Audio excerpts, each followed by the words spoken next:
Hello everyone and welcome back to another super awesome Grand Theft Auto 5 video here on my channel today. My name is Crazy Teddy. As always guys, if you do enjoy this video, be sure to drop a like and subscribe to my channel for more awesome Grand Theft Auto 5 content.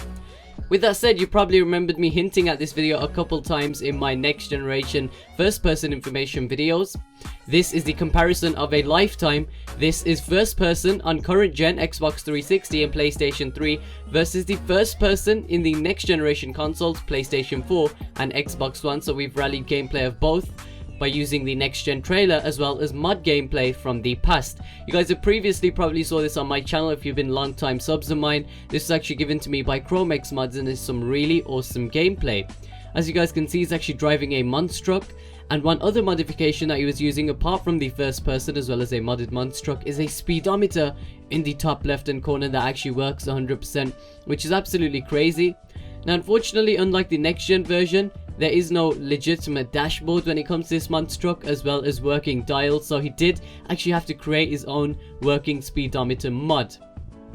Now that is definitely a major thing that sets aside these two freaking modes when it comes to first person in current gen and next gen. And you guys would probably notice some footage of him actually shooting through the windscreen, which, as you guys probably noticed if you've seen the next gen trailer, is definitely something that will be coming. So I think this mod, this first person mod, is a great job, and also the gameplay and footage recorded is pretty awesome. We're actually going to be moving back to the current gen in a little bit here, but look, let's actually take a close look at the next gen version gameplay. Here we've actually got some solid driving, we got freaking working dials, speedometers, a lot of different animations, as well as the graphical difference, and also we got things like freaking working radio, we've got indicators, and so many other things that are still available. When you look at your freaking hands, you can see them bleeding, and all this crazy amount of detail that Rockstar Games have put into next gen. You got some shooting mechanics here, which once again we'll look at some current gen shooting first person action towards the end of the video, so definitely stick around and definitely be sure to stay tuned till then. As you guys can see, we got a cheeky little smooth quick reload animation right there.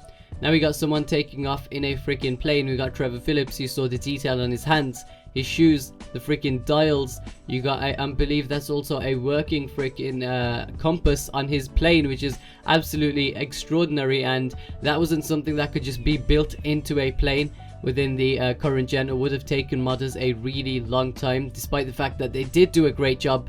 Nothing can be compared to the next gen first person mode, as Rockstar Games, many reps, and also the animations director mentioned that they've actually worked in this game from the ground up and fully remastered it, and it's almost like the rebirth of Grand Theft Auto 5 with this new mode that changes the way in which you guys play the game. We got a clip of the freaking taser here, which I want you guys to remember, because in approximately a minute we're going to be revisiting the taser but on the Xbox 360 modded version. Now of course, before we move on to that, I do actually want to address two issues, and a lot of people might actually look at it in a negative light when it comes to me actually uploading one of these mod showcases and mod gameplays, and quite frankly I don't really find it something that is game breaking. Firstly, I hold pride as this was recorded in an invite only session as a request to me and a couple of other YouTubers while we were in the game. That's one. On top of that, no one else's game was affected. As you guys can see, my buddy was actually in the car while this was taking place, and he was looking at it from a third person perspective. So it's absolutely crazy that this is even available on the Xbox 360 version, and definitely to make a freaking mod comparison or a graphics comparison of such magnitude and such greatness, we did have to use mod gameplay, whereas the other alternative was using the first person mode glitch, which I didn't really find too satisfying to actually watch back, or maybe even compared to the next gen version. There were a lot of things that were restricted when it came to the first person glitch, and I found it more pleasing to actually watch the mod as well as commentate over it and give you guys a comparison. But nevertheless, there is one other thing, which of course is handling and, you know, flying planes, driving things, and you'll see a little next gen gameplay over here where we'll show you exactly what it looks like to actually fly a freaking plane or pilot a plane in next gen. But it was really difficult to actually do things such as attack people, drive cars, freaking ride bikes, and just, you know, combat in general, or just general movements. But I do believe in the next gen version, Rockstar Games has once again rebuilt from the ground up. This guy just got freaking falcon punched and car freaking crashed him. his insurance must have went through the roof. But regardless of that, you guys can see a lot of things are really jerky and not really controllable too much, and it's kind of out of our hands. But Rockstar Games have done a great job, as you'll see in a second here when we move on to the next gen gameplay, of actually, you know, converting everything and making it so that first person will actually be a viable mode, and one that people might even possibly prefer to the third person within Grand Theft Auto as well as Grand Theft Auto Online. Here we got the taser again. You can't actually ADS, which is another downside. You just need to use your freaking crosshairs or reticle or whatever the hell it is. So that's one other downside. We saw freaking taser gameplay before, and you could definitely zoom in, which is pretty awesome.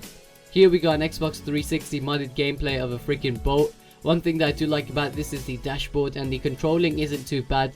But once again, when it does move over to the next gen version, things are going to change around. We got an upgraded HUD, upgraded graphics, and so many more other different things that make the game so much more versatile and controllable when it comes to the first person mode. Alas, this video has come to an end. I've had this freaking video idea for a really long time now, and I'm really satisfied that I managed to actually produce this kind of content for you guys to actually watch. So if you really did enjoy it, I believe this is the first ever first person comparison between current gen and next gen, and I thought it was a really innovative idea and just had to bring it to you guys. It's absolutely crazy, and we finally managed to do it. So if you do really appreciate that and would like to see more, be sure to drop a cheeky like on the video. Also subscribe to my channel if you are new for more awesome Grand Theft Auto 5 content. I do upload 2 or 3 GTA 5 related videos every single day just to keep you guys entertained, as well as I do live stream every weekend. So definitely subscribe, leave a like on the video, share it on Facebook and Twitter if you think your friends might want to see it. And apart from that, my name is iCrazyTeddy, and I will see you guys later today with another GTA 5 video. Peace out.